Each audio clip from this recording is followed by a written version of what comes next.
Realtors, here are 3 mistakes that you're making on Instagram and what you should do instead. Number 1, not understanding that stories and reels should be a combined strategy with 2 totally different intentions. Stories is for the community that already follows you, the like, know, trust. This is where you are unedited, unscripted. You can have everything basically in the kitchen sink in this content where you are documenting, not creating. Thank you, Gary Vee, for giving us that tip. This is where people are going to feel connected to you. This is where we're going to go deep with the community that you already have. Reels is permanent. They're not going to disappear, and they're primarily going out to people that don't yet follow you and are targeted, meaning they're interested in your topic.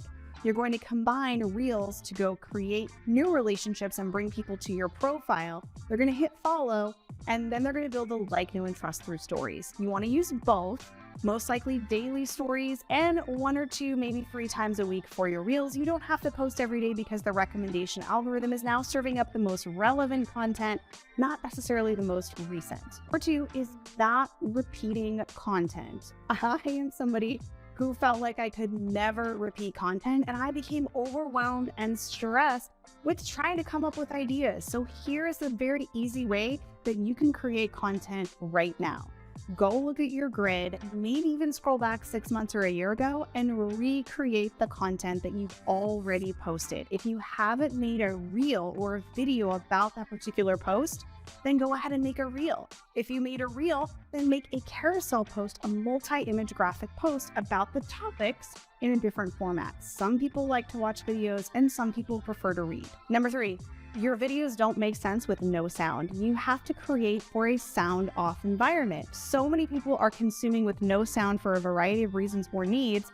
You have a hard of hearing and deaf community who are unable to consume without that context. It's important to make your content consumable and accessible. If you want to increase watch time and engagement, you're going to have to allow people to consume your content.